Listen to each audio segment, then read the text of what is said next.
Hi, and welcome back to the Life in Bomb City podcast. I'm Aaron Favor. And I'm Dr. Beth Rodriguez. And we are here recording live in the Panhandle PBS FM 90 studios here on the Amarillo College campus. Always invading their space. Yeah. It's the only way to do it. Today we have a donut and a wonderful guest with us. Exactly, yes. We have Maurice Jackson, or Officer Maurice Jackson, from the who works here on campus. Mm-hmm. And we just kind of wanted to bring Officer Jackson on and visit with you. Yeah, he's got such a great story. I don't know about that, but I did catch the intro where you mentioned donuts and cops. I'm like, okay. Okay. Wait a minute. I see it's going to be. Isn't that funny? I know. I'm like, okay, it's going to be one of those type of podcasts. I didn't even think about that. No, actually. I'm just. And I just love donuts. It's hilarious because, truthfully, after I got it, I was like, and we're having a cop on. I was like, that is hilarious. And plus, you brought in a case of donuts. I'm like, well, I got to tell you something though. Whenever the day that you've told us that you were going to come on here, look what I got in the mail. I got this in the mail. I wanted it to be a real reaction. I got this in the mail. Yes, there's a story behind J&M, Johnston's Murphy. Yes. What is it? I want to know. Oh my God. I didn't know that Maurice and I are both Johnson & Murphy fans. Okay. And both of us wear Johnson & Murphy shoes, dress shoes. They're really good stuff. And my son, he's right now. I turned him on to J&M about 3 years ago, and I wear a size 9. He's about an 8.5, and he's like, "Hey, Pops, man, let me wear one of your shoes." I'm like, "You've got to be of a certain, not really. It's not an age factor, but it's more of a lifestyle. You've got to kind of ease into it." There you go. Yeah. But some of the shoes and clothes are amazing. Okay. Yeah, you gotta. Yeah, your sons would love it. Okay. I guarantee you. Well, I probably don't want him to do it then.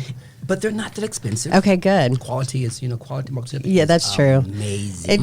The better if you pay, you get what you pay for, right? That's what it's the truth. And plus, they also have, as you can tell, they have. I know. I just females. saw that. Yes. Yeah, they've got all kinds of stuff. They've got an outlet store in Oklahoma City, and that's where I try to get all of my stuff, just for the simple fact that saving that extra $50 does matter. Yes. Okay, so I just want to kind of talk about who you are, where you came from, because I know that are you originally from here? No. Okay, and where are you originally from? Well, my dad was from Haiti, and my mom, of course, was an American. I'm originally from Los Angeles, California. Okay, and how did you end up in Amarillo from L.A.? My cousin, God rest his soul, he attended WT back in the day, was a football player. And we all knew he was going to go pro. But some kind of way between him going pro, he had some type of, I want to say, it wasn't a bad deal, but it was a strange environment with church people. In some kind of way, he started singing, he started playing drums, he started getting into the Word of God, and God just really, I seen God pretty much just change for him his life. So he became a pastor of a church. And he was like, "Hey, cuz, man, if you come out, man, and be my ministry of music, blah, blah, blah, we can do this, we can change." I'm like, "Man, but cuz, we had aspiration if you going pro because we love to fish."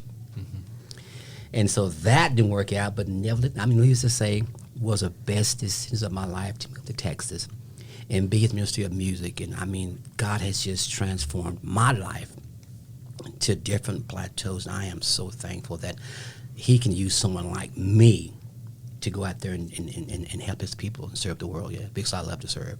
Yeah. That's becoming a police officer. Yeah. That is crazy. Like that's a great story. So it was, the dream of pro football. Of course, who doesn't want to? Yeah. And then it's like, you know what? That's not really what you're going to do. Things are going to change, and things are changing. Somebody once said, if you want to make God laugh, just tell him what your plans are. Right. So I'm like, okay. Yes. So we want to, and we just want to just play music and just fish and just have fun. Right. And it's just everything just transformed that and stuff. And some 50 years later, here I am. Yeah. Yeah. Wow, that's a really great I story. relate to that a lot, and I think that a lot of people do. Specifically, the idea that we're not in control of things. Beth and I were talking about a couple of episodes ago, coming back from the pandemic. Mm-hmm. It seemed like when we were locked down and they kept staying locked down, and then we were just extending it. Yes. And we were just gonna science everything out. It's kind of like if we could just science it. No, I mean, it's not really about the science. It's about kind of letting go in a way. I agree. The fact that there's. And I have deep respect for science, and I love science. Well, of course. And I believe that we should continue doing that alongside, though, living with the courage and the fortitude that we were made to live life, and that our species has historically led. And I always thought about my grandparents. Like the amount of. I mean, I think we talked about the World War II generation during that one. The World War I. These guys. I mean, serious. These folks. Yeah. Yeah, I love it. We go. Sometimes we go. Yeah, we really have deep. Huge rabbit holes that will go down. Yeah, but anyway, I do think that there's a lot to what you're saying, and to unpack it would be worthy of a whole other podcast. Ooh, I like that. If you'd ever come back on. I like that. But it would be that's something that I think a lot of people relate to. That just kind of letting go of their own, not their own plans. It's not that that's not important, Right. But working in and letting God take over. Right. It's just taking advantage of the opportunities that are given ma'am. to you. And when you've got a great opportunity, it's like, jump on it and see what happens. Exactly. I know for me, it was like during the whole pandemic, excuse me, we all have plans and goals and, of course, mortgages and kids and stuff like that. But to really go through the pandemic and come out on the other side and not be affected by that in some way, shape, or fashion, to me it was amazing, because not only that we all were, of course, locked down, but I was able to really figure out who I was and what I wanted and just what my plans are.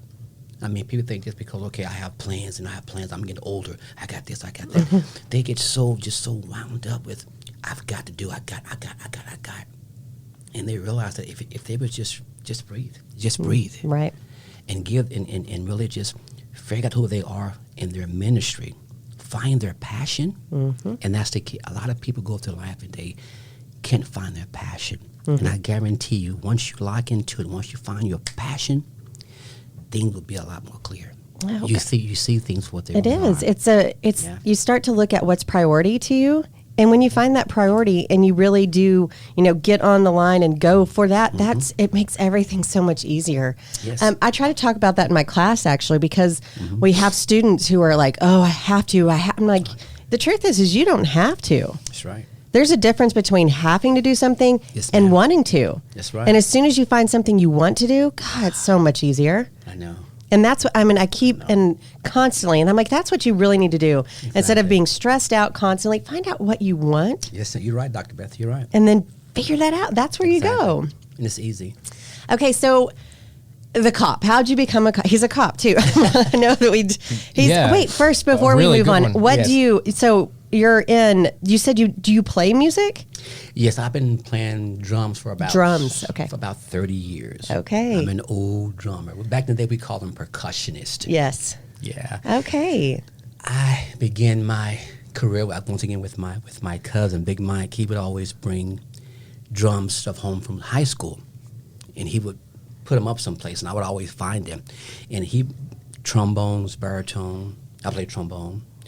Everything he brought home, I would just go at it. I mean, as soon as he would leave the door, I would have hangers, just beating on drums. Yeah. He'd come back and he'd bring on trombone. I would get to slide and stuff and just start making noise. So everything that my cousin brought home from school, I would get into stuff. And I actually taught myself drums, which is all the bad habits.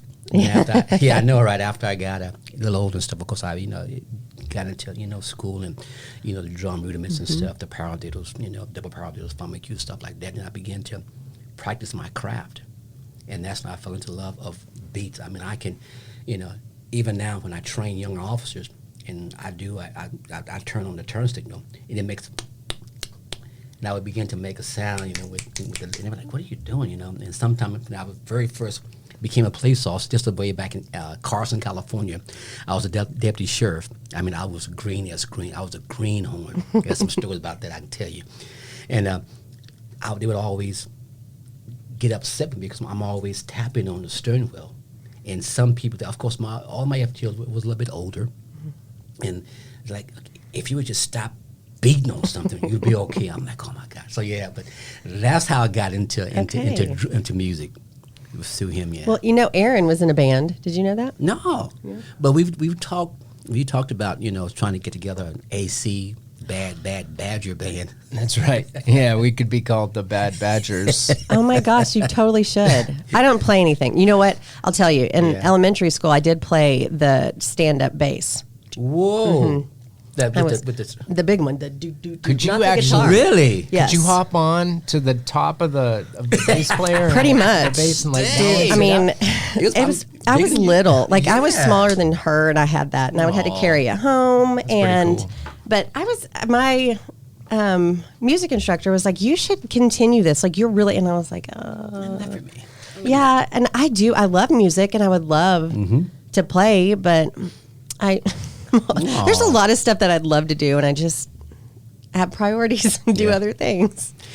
So you guys should. I think that would be amazing. That'd be a lot of fun. Well, there's a couple of people here that we have playing together at different venues here in the city. Really? Yeah. Something that you said about percussion. We have. I think that band members, to some extent, just like you would be on a good baseball team or any kind of sport activity, or I suppose working at a church or in our department. There's certain things that just click with people, with certain types of people. Yes, sir. And it's about personality. And when it's not working with one person, it's time to find another person to fill those shoes. And that's okay. That can work. Yeah, there's nothing wrong with it. Right. It's not at all. It's something that kind of has to happen for the music to do what it's supposed to do. We were talking about the specifically the letting go of certain things and not forcing it when it's not there. And if it is there, that's great. But if it's not, you can't force it. Yeah. Music is like that to me. And I've found a lot of folks in the music industry, in the business, to say, that's exactly what we go for. Some of the most, some people you just never would in a million years find yourself having chemistry with. Exactly.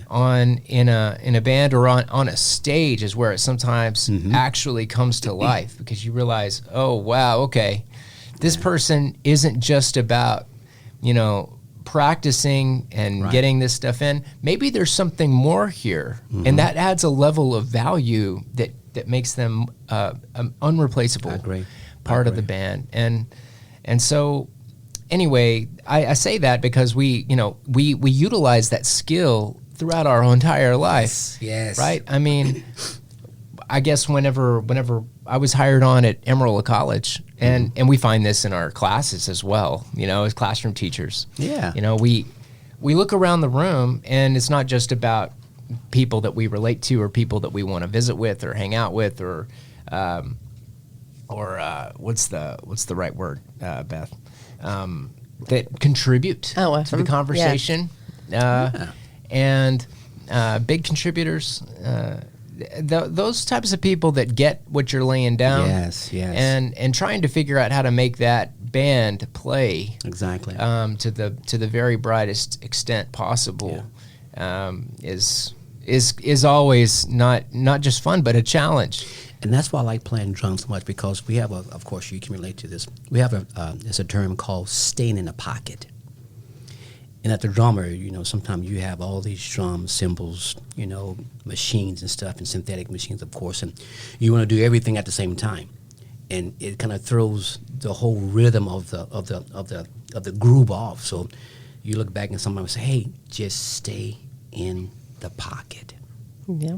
And that's what I love about playing drums, is that even today, it's hard trying to find a church or an organization to connect with, because not in a bad way, Dr. Beth, but they want to play. They want to pay you to play.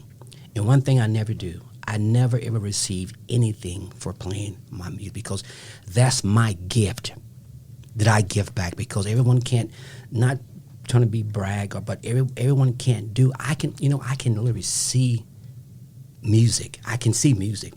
I know that's my passion, but that's also my gift. So when they try and pay me, then that's when I just completely shut down. Mm-hmm.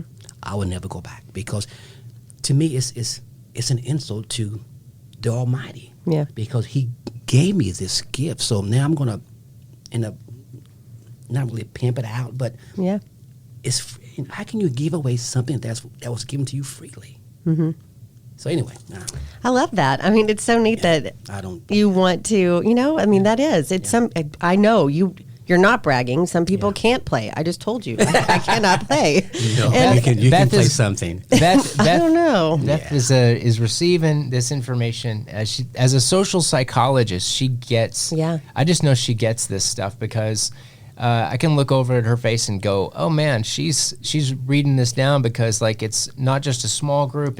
She's thinking about all the different elements." Yeah. And I'd be interested to hear that.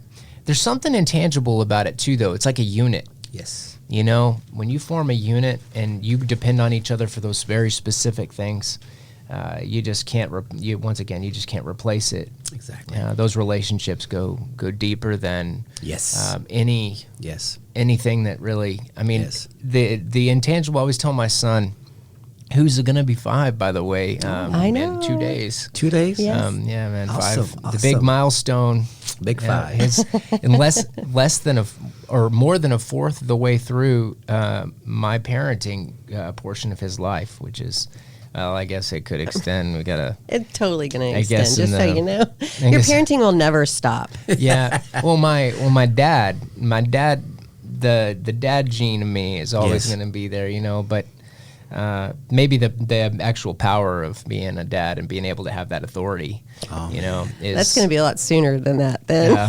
Yeah, there you go. 13, 14, maybe less. So anyway, just trying to...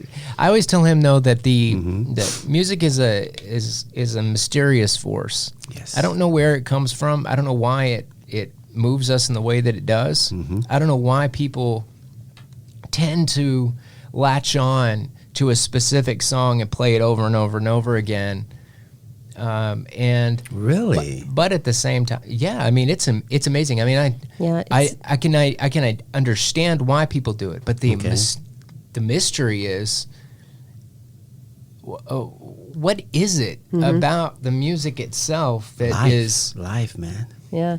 Right. And I think, I think it's environment, your experiences, and then the emotion that it inflicts in you. All of a sudden you feel something, whether it be excitement or, exactly. And what's really crazy is, that the highest played songs are sad songs.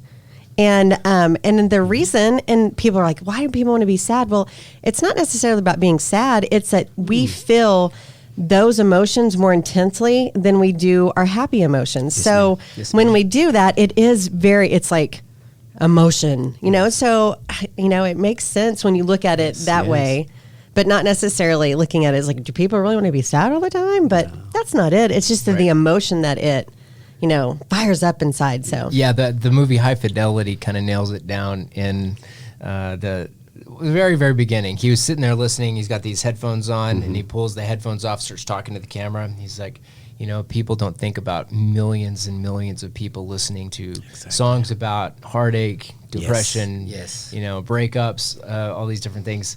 And he said, so he said, was I sad because I listened to pop music, or did I listen to pop music because I was sad? And thought, wow, that's a great circular thing to be thinking about. Okay, so you played music, and then you became a cop. Now, okay, where did that come from? My first job was LA County Sheriff Department back in Carson, California. And there's a story behind that stuff. I'm going to keep it top of the table. I was brand new. I mean, I was probably 20, 21. Just a baby. Yeah. And now my son, who is 22, he's in the police academy. Okay. Down south. And we have a deal called the badge pinning ceremonies, where they actually pin the badge. So my son came out to LAPD and pinned a badge on me when I was an LAPD officer. So now when he graduates, I'm going to go and pin a badge on him. Love that. I already know I'm going to get out. My baby boy. But anyway, back in Carson, California, I never forget, I was assigned to, there was a concert called The Grateful Dead. Oh, yeah. The Grateful Dead. I have some friends who are deadheads. You're going to enjoy this story. Okay. So stand by. Anyway, my job, because it was at Cal State Dominguez Hills, which is kind of in the valley. And we had pretty much a portable booking stations where we, take people back up top to, first aid, anything criminal we, assess their needs, evaluate the person. Anyway, my job was to transport the individuals from ground zero, if you would, back up top so they can get processed. And let's just say I have never, even to this day, I am still emotionally scarred from the things I've seen, the things I smelt. I mean, I'm like, oh my God. Yeah. I love this profession. This is what I was designed to do. Anybody know anything about the Grateful Dead? Amazing musicians. Amazing. But there are certain things that I think that I wasn't supposed to see. At that age, if you can kind of, and that's all we're going to say about that. But yeah, I knew then this is what I was designed to do. Oh, see, even in the worst, you were still like, yep, this is it. I mean, yeah, I'm like, oh my God. Yeah. Yeah. And so and we did that for a little bit and stuff. Then my family owned a liquor store in South. It was called Lou's Liquor. There in Compton, California. And this was way back in the early 70s, early 80s.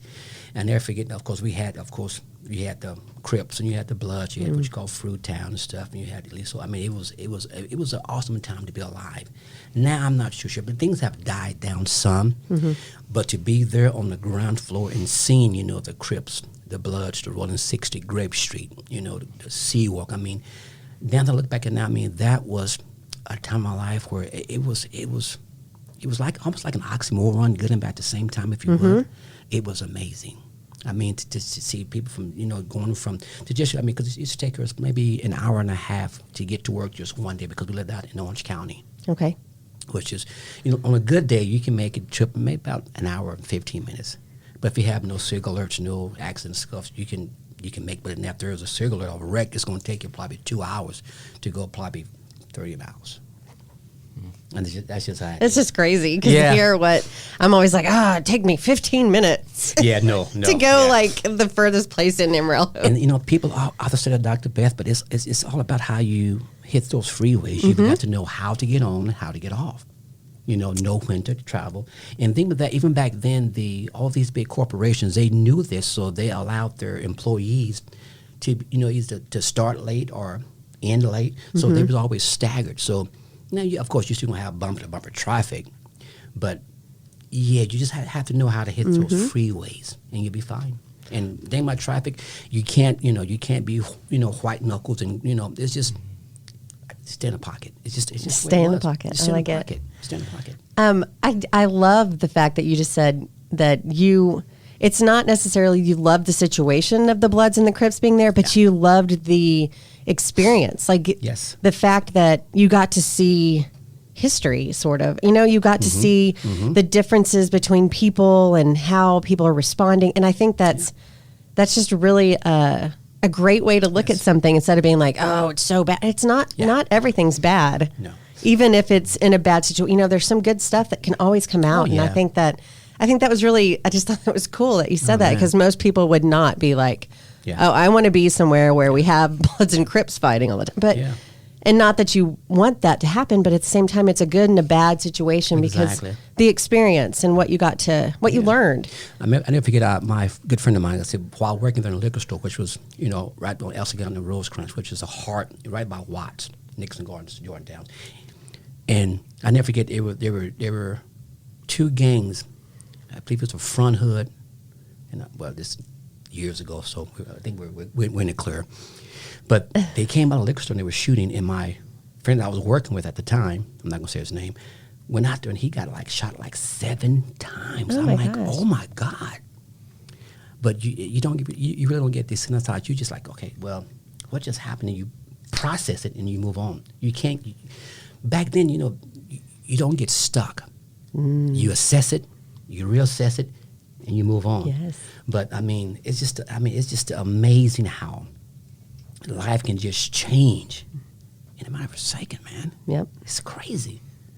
But the good and bad, and that's what really makes us. Yep. Right. Our experiences. And I wouldn't trade nothing for the world, Dr. Beth. I wouldn't trade nothing for the world. Yeah, it's kind neat. of that Go ahead. Musical, once again, that musical allegory or metaphor. Man, I don't know. I think there's music embedded in this, and we can get into that if you want to here in a second. Man, we can talk about that all day. But I was just going to say, when playing and being a drummer, it's the heartbeat of the band. And so as the heartbeat, it can't stop. You've got to move, and it's like any piece of, any stream of water that we ever see or anything else, that's a lesson about, if you're playing music and something stops, it's like the band can't stop playing even when things are going. I like your term, and I may use it a little more often if you don't mind. In some of my classes, take it and run with pocket. Yeah, keep it in the pocket. Stay in the pocket. Yes, it's all about the pocket. It's awesome. Okay, I know that. So you're in LA. Yes. And you're a cop. I'm sure there is some crazy stories, things that have happened to you as a cop in LA. Like I said, there are certain things we can talk about on the air, and there's certain things, but it's all about the experience and stuff. Yeah. As me being a younger police officer back then and stuff, I was always told my training, it's all about having a good training officer, FTO. You have got to have a training officer that wants to work, that wants to make a difference. Now you got guys that don't want to take reports. I'm like, well, if you don't like to write, because as police officers, our job is to tell stories. And I love stories. I love to write. So if you don't like to regurgitate all your information onto a piece of paper in the form of a report, it's not for you. The thing as far as the crime, the civil, the letter of the law, the spirit of the law, because there's two sets. And a lot of times people are like, what are you talking about? There's the law and the law. Those terms are not being really used as often, and I think that there should, especially on a college campus. Yeah. Because college campus police is not like city policing. Yeah. It's completely different, because these are young people, and sometimes these young people, their first impression of law enforcement may be us. So if you got a police officer that's not really honed in on the term of community policing, it may not be a good outcome. It may turn them off to law enforcement. That's why I say we have got to. It's all about the approach, Dr. Beth. It's all about the approach, how you approach people. Now I can say yes, ma'am, and no, sir, all day long, but there comes a point where I've got to do my job. Right. But remember, you wanted this. Yep. Now this is going to hurt a little bit. You're going to feel a little pressure, but remember, you wanted this.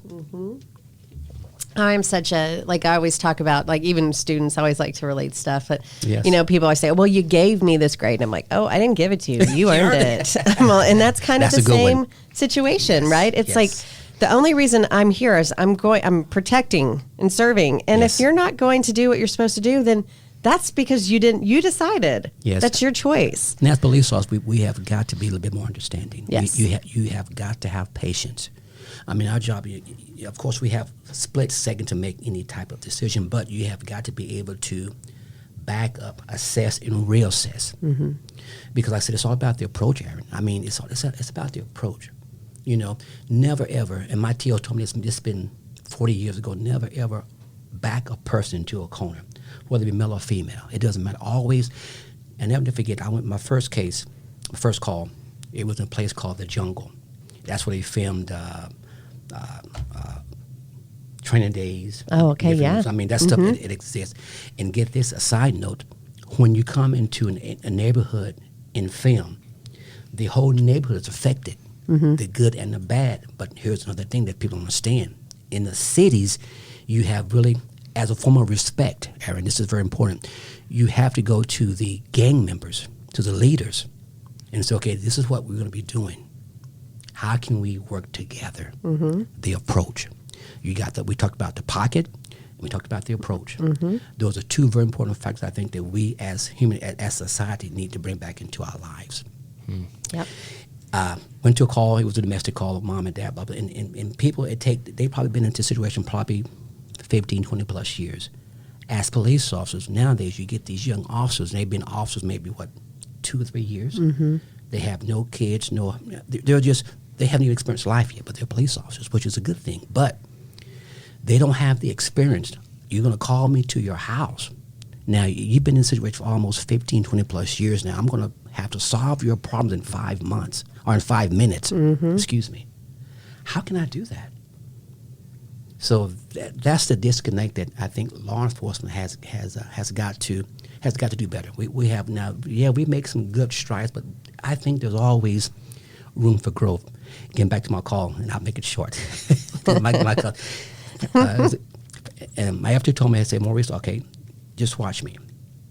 And what he done, by the way, he was able to talk to both the individuals, his approach, his demeanor. It wasn't condescending. There was kids involved, and here's a grown man in his own house. So he's like, you never go into a house and disrespect people in their own houses. Always allow a person a way out. And I took from that. Now the guy went to jail, but he's like, sir, let me talk to you. He said, I approach you as a man with respect, which he did. He said, sir, I never disrespected your house, which he did. He said, now, for the sake of your family and your kids, everyone's crying and stuff. Now, I don't want your kids to see me put these handcuffs on you. Remember, this is all about approach, stay in the pocket, respect of persons. He said, so if you allow me to do my job, let me take you outside. Because policy, it's all about policy and procedures. My policy, if I place you into my car, if you're going to jail, I've got to search you, and I've got to put these matching bracelets on you. So I don't want your kids, yours, especially your sons, to see this. So if you allow me to take you out, then we can go and do our jobs. And I mean, I've been law enforcement now over 30 years, and that has still stuck with me. So please allow me to do my job to the best of my ability. And that has stuck with me for the rest of all my life. I mean, it does. It comes down to the idea of respect. You know, you respect. Yes. If you want someone to respect you, then you be respectful. I mean, it really does make a difference. Right. And 90, I mean, I don't know what the actual percentage is. I think that probably depends on what situations you are in. Yes, sir. Most of it is discretionary, though. Yes. I mean, yes. You have such a great flexibility in the way that you go about making those decisions, and whether or not people actually are going to end up being put into into the back of the car and driven to jail.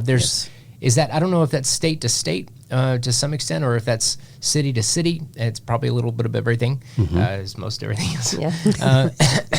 But also the idea that because of that discretionary, people that are extraordinarily rigid in their mindset, and maybe have hardened up to the fact that they are dealing with other people, and people are people. And I've mentioned before with Beth and Beth to I that we're kind of like oceans. You know what I mean? You just don't ever know what's underneath. That's true. I mean, we say don't judge a book by its cover. I think that's not quite enough. I like the idea of oceans because it's kind of endless. 3/4 of the earth's covered in it. It's true. And it's wet, yeah. we only live on that portion that we can, and only a portion of that is actually inhabitable. Exactly. And then, I don't know, I'm just saying that it goes deep at times. Sometimes it's a lot more shallow, and you can see the bottom. But anyway, it's unknowable is the key. And that kind of goes back to biblical times, by the way. That's an old biblical reference there. Yes, it is. That the water was a place that was just unknown, and therefore there's all kinds of right. Yes, ma'am. All kinds of things about being on the ocean. When Jesus walked on the water, that was not something that people understand today as being miraculous. But exactly, we looked at it, growing up like that, like, oh yeah, he's walking on the water. That that's impossible. That's not one of the laws of physics. However, the older you get and the more you read and the more you think about all the things that you've been through, and then you think about the way you think, and the metacognition and all that stuff, and then you realize, wait a minute, the water itself is, walking on it is pretty amazing, but when the water takes on another meaning, and he's walking in the unknown, right? That which is kind of scary. It is scary. In fact, it's in the middle of a storm, right? So come on and preach now. Yeah, I'm sorry. No, it's good. Man, it's good. Well, and that's kind of what happens, though, right? As you go through all these things and you have all these experiences, you want to teach, and you want to other people to learn from what you've been through. And I think that's how I see you. I really do. I see you as a coach, as a mentor. That's just kind of, every time we talk, it's not, yes, ma'am. There's always something. I just loved how you were like, oh, we've talked about this already, and we talked, and it's like, you're reiterating what we're talking about, because that's, it's like you want your interactions to be meaningful, and you're teaching people. Yeah. You said something about the walking on water stuff. It's amazing. And like I said, we talked about, once again, here we go with we talked about the approach, and your story about the walking on water and stuff, about how people perceive certain things. That's the understanding. So the approach, the understanding, and what was the third? You're in the pocket. Stay in the pocket. Yeah. If people would just get an understanding, even the Bible talks about, in all thy ways acknowledge him, but also receive an understanding. If we can just get the understanding, and that's something that I've been working for. I'm 55 years old now. I'm still trying. Just so you know, if you looked at him, you never would have been like, oh yeah, he's 55. I paid her off. I think he looks younger than me. I paid her off, by the way, so she's not to say that. But no, Aaron, man, it's all about the understanding. Even my friends back home in California, we always talk and stuff, and they say, hey, Maurice, have you got the understanding? Do you really get the understanding why you're on this side, Dr. Beth? I don't think so. I think that it is a constant, because everything changes. We don't have a constant. We talk about this all the time, how everything is changing constantly. We have new generations that come in. We have new thinking. We have new policies. We have new, and because of all this new and changing, we have to continually try to be educated. And that's where this understanding comes. It's never done. Because you can't be, because everybody is different. And it would be great if they weren't. It would be amazing, because then we would. Then we'd be like, oh, yep, I know exactly what to do, because you're just like me. What motivates you motivates me. And that's just not the way it is. Yeah. And it does change. And so it does. It makes it, this is where we do see, the older generations going, oh, back in my day. And it's because I understand what happened before. I get my own experience. But now what's happening, it's new. And so we're having to learn again. Homer Simpson. Exactly. Yeah. Homer Simpson, There's a great meme of Homer Simpson doing kind of exactly relaying that information. He says. He says a long time ago, I knew what it was. He goes, and I was with it. He goes, now I don't know what it is, and it scares me. Yeah. And maybe there's something there, maybe. It is. But at the same time, it goes beyond that as well. Jazz as a musical, as a musical reference is being able to have a lot of impromptu. I mean, you kind of know a lot about the people you're playing with and about the people that you're, the different scales and all the different types of instruments and what goes in where and when people are going to have solos and that kind of thing. But the length of all that stuff is different. And so I hope that our listeners are able to follow along with some of these examples because they're all musical in nature. But that's a big one. But at the same time, if you want to apply that to like a football team, they know. Yes. They know when the play is right for somebody else. Exactly. A good quarterback knows when somebody's open, when to hit them, and when not to. Exactly. And a good linebacker knows when it's time to rush. Exactly. In that split-second decision of being able to do it, well, it matters as to whether or not they're going to get yelled at afterwards. Right? Or whether or not they're going to be hailed afterwards as being like the hero of the game. I mean... But that's life, right? That's life. I mean, there's so many situations where somebody does have a split, decision, and it's like, oh, that was bad. And it can be, and to a point where it is, cost someone's life. But then on the other hand, they could make that decision and then save multiple lives, and it's like, oh, what do we do? Yes. And I think it comes down to experience. Like you just have to... The environment, you have to, your approach, you have to come at it in that situation. Because you only know what you know. Right. Right. Exactly. And unlike something like that, there's not just a performer and an audience. There's multiple. Yes. I mean, it's not just like one side of the field or another. And I mean, it's not you're on stage and then, people are closer and maybe want to have the VIP, whatever, backstage pass thing. But I mean, it's a lot more complex than that in society. So I've got a question for you. Yes. All right. So as a lover of music and as somebody that grew up in the Los Angeles area and Compton specifically, you said that your folks had a liquor store there. I'm curious to know how you related to the music. You said it was in the late 70s, early 80s. So as we move forward into the 80s and we start getting the rise of hip hop and NWA. Didn't we have a we did a podcast where we talked about NWA? Baby. Yeah, and I even talked about the song. I don't know. Are you ready to beep stuff out? Like, no, my daughter's here. Your daughter's here. Yeah, I was like, maybe not. Not that she probably hasn't heard it. That's true. But I'm sorry, right, Adrina? It's true. I don't know. She's heard it, yeah. But and that's amazing. It's like my son. And my son, he's an old soul. He's like his dad. And even now, there's certain music that comes on and stuff, and he knows, okay, well, that's not the original song. And some of his friends, his own age, they'd be like, what are you talking about? My son's like, no, that's not the original song. Music to me, I mean, it's a lifestyle. It's who I am.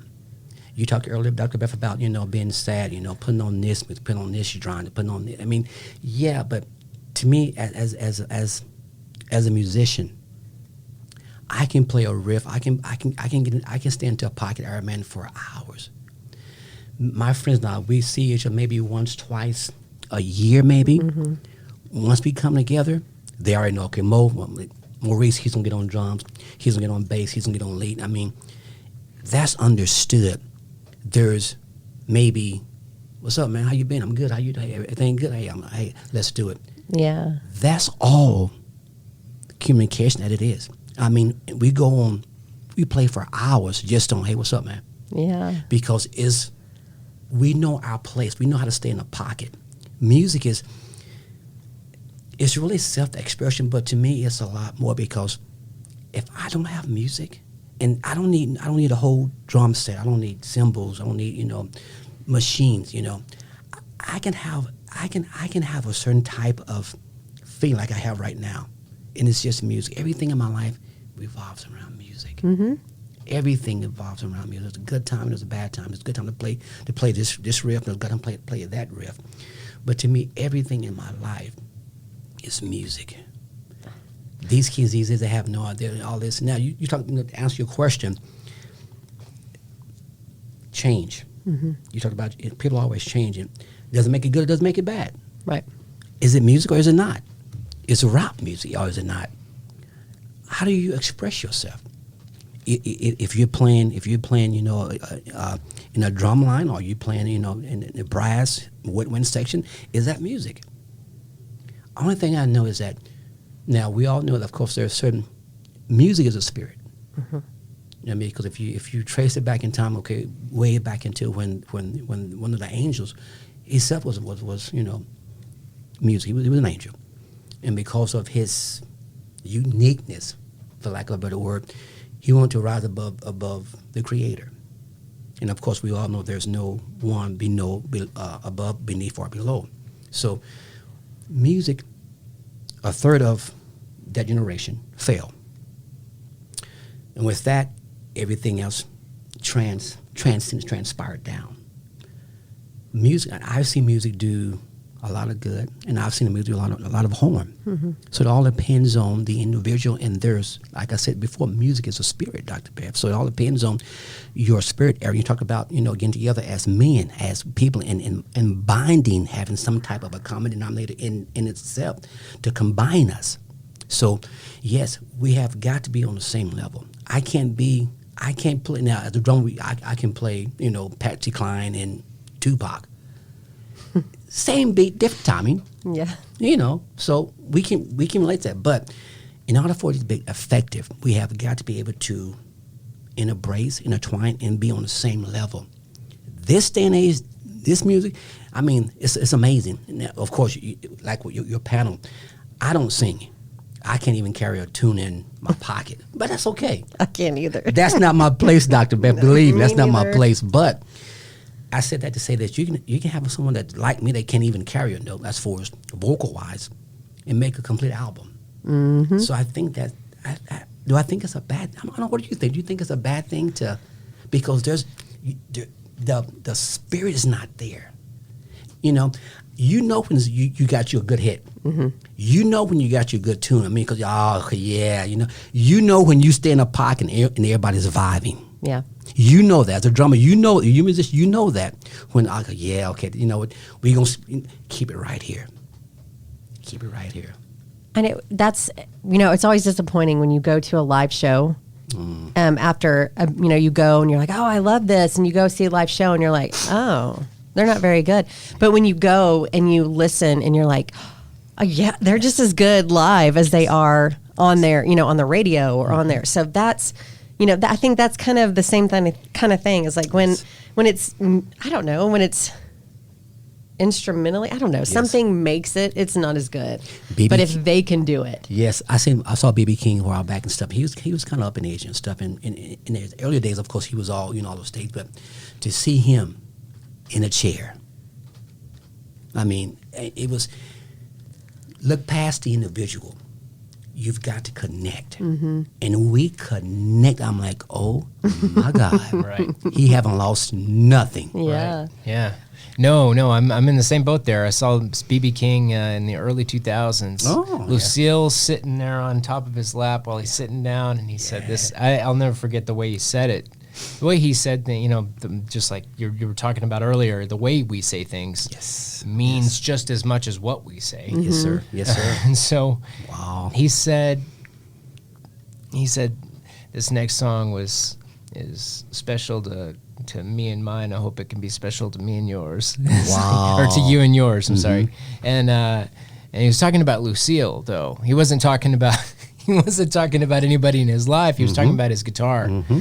And anyway, his guitar was a natural extension of him. Now, I say that because people in all walks of life, I hear people in the Navy SEALs that come out and say, my gun is an extension Yeah, of man. who I am. They Yeah. are connecting with their firearm Yes. in a way that people just maybe don't understand how the level of commitment that they're putting everything that they have into that, and that's the way that they connect.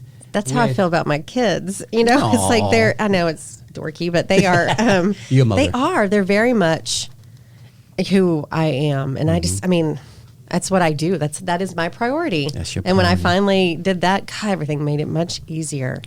And so you've been talking about your kids every once in a while. And my so babies. do you mind telling us a little bit about your babies? Well, of course.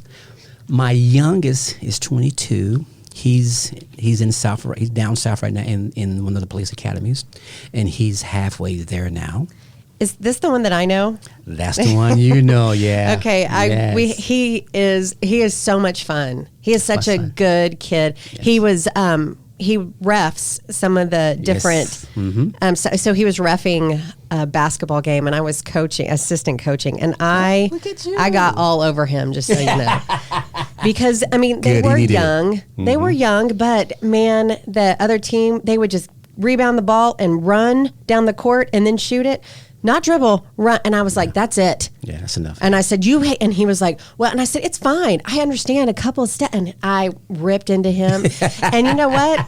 He didn't get mad. His approach, exactly. Like, as soon as I saw, I was like, oh my gosh, you are your dad. Y'all are my the boy. same. And Yeah. I mean, he's fantastic. And then I saw him on campus and he was like, and I was like, oh my God. You know, we talked. There's that crazy lady. Yes, pretty much. But yes, okay, sorry. Youngest, go No, on. He's no. a great kid, by the way. Well, thank you, thank you. And like I said, one of my biggest loves. The reason really why I think that I was here is because of your mom, because that's a version of you, your daughter. And my first priority, like I said, of course, is to be an example for my kids. I have a son. You know what I mean? It's like, not to get away from, of course, I'm gonna get back to it, but real short story. I'll never forget my son wanted to be a part of this organization. I'm not going to mention the name. But I'm like, if someone's going to teach my son how to, it should be his dad. Because there are certain memories that are between a father and a son. And you listen at this because your son is what, 5? I'm 5. There are certain deals that we as men, we must be our son's first teacher. No one's going to teach my son how to do, you fill in the blank. And so I was able to get this going, get that going and stuff, because I saw some of the examples. And sometimes you and I both know, we're all grown in this room. If it doesn't look right, it's not right. If it doesn't feel right, it's not right. Not that I'm all spiritual, all knowing, because I'm not. But if I'm like, something, and even the Bible says, don't let your good be even spoken of. Yeah. So if something's not right, Aaron, I'm not going. I can't be a part of that because it just don't. Like when you go into a house and you got to search a house because you got to call that someone's in the house stuff and they may still be there. You don't go, okay, well, one inside the house. No, you go in stealth, Right. because you never know what's coming around that corner. You may have to engage. But anyway, yeah, my core, my whole being is for my kids. To a certain point, because you have got to be the example of a mother and a wife, a professional, educator. So, yeah, as a father, it's not even a choice. Right. It's about the understanding that we talked about earlier. It's about the understanding. So, yeah, I'm my kid's first teacher. If I'm going to teach my kids how to swim, how to do that, I mean, that should come from me. And imagine this. Imagine if we as human beings, not in Russia, God bless Russia, but here in America, imagine if we as Americans, we as people, would have that same type of feeling towards each other. I'm going to do you, Aaron, like I want you to do me. I'm going to treat your kids, Dr. Beth. I'm going to treat your daughter like I want you to treat my daughter as an instructor. Right. What happened to that? Like, I thought that was always what you're supposed to do. Treat people the way you want to be treated. And people spend millions of dollars trying, okay, well, let's have this program, let's have this team, let's have this, let's have that. But it is so simple. It should be. It is so simple, It Dr. seems Beth. like it. I know. Okay. But anyway, okay, I'm sorry. No. So my son, yes, he's my baby boy and stuff, and that's my mini me and stuff, and I love him dearly. But there are certain things in life that he's got to find out for himself. Like in the academy, he was like, now certain things I can tell him how to step, how to move, how to put this gear on, how to change, how to polish his boots the old school way. Go see, I'm old school. I don't believe in spray can. I like the old wax and the cotton balls and the kiwi and the little water, the spit shine. And these days, these young guys, they have polishing a can and you spray it, and then you go outside and it's like it's peeling something. Son, this is how you do it. And even I talked to him last night. He was like, yeah, Pops, man, they was asking me, how did you do your boots? I said, well, did you show him? He said, yeah. I said, well, good for you. Yeah. Anyway, my son and my baby girl, and I never forget when she was born, I was working midnights. And I never let her, I never let her even walk. I had a pillow I put on my lap, and that's what she slept on my lap. Yeah. So. And plus, she was my baby girl. Of course, your mom, your dad. Medium, middle kids. It's a difference. Yes, it's a difference.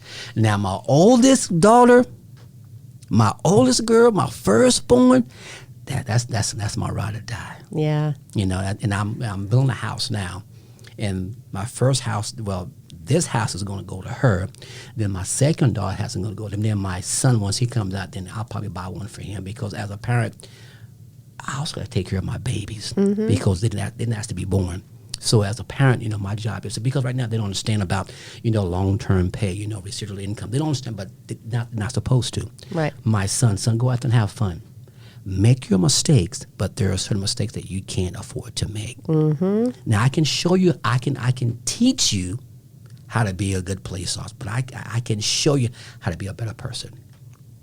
So, baby boy, middle daughter, and my oldest. And they all, thank God, have came through Amarillo College. My firstborn, she's trying to get in law school. My middle girl, she's trying to get into deputy, which she will. And I say that I can't take none of the credit, because I'm old school. Their mom, I mean, she's amazing, which is my ex. But sometimes all the time you have got to just tell the truth. Mm-hmm. So I can't take all the credit, because a lot of the credit goes to my ex, because she is not only she's very smart stuff. So yeah, she's also done a great job. Mm-hmm. I think we could visit for another hour and a half. Yeah, we could. We try to keep our episodes to about an hour. Sure. Yeah, we have like 3 minutes. I was like, oh, wow. I can't believe it that either. Fast. But, sir, thank you so much for coming on. No, Will you please come back? Yeah, you know what? This is my first time doing this stuff, and it's something about talking with good people. Of course, I've seen you in the past, and we worked on a lot of things before and stuff. And of course, I want to work with you. Yeah. But it is amazing. But no, thank you for allowing me to be here. I take nothing lightly. Everything happens for a reason. Right. So thank you all for having me here. I hope I didn't talk too fast or say something that I wasn't supposed to say. If I did, audience, forgive me. I'm not perfect. I'm still trying, and I'm still trying to get the understanding. Oh, always. Right. Oh, always. I don't. If I have to apologize for stuff, saying things, I probably should apologize every show, because I say some stuff and I'm like, whoa. Hey, so we'll probably all kind of step over and kind of even rub up against. Man, I just hope that people are just as work to be as forgiving. Yes, sir. Of me as I try to work to be as forgiving of them. Exactly. And anyway, well, thank you so much. Yeah. I think that Yes, kind of sir. concludes Yes, our sir. episode for today. Amazing. We had a really good time visiting with you. We'll definitely have to schedule another time. Yep. Please, I would love And that. yeah, so here we go into summer, right? know. Let's do it. Let's all do right. it. Let's Yes. do it. All right, open eyes, All full right. hearts. Okay, Thank you. Thank y'all, everybody, so Thank much. you. All right, see you Bye. next time. Bye. See ya.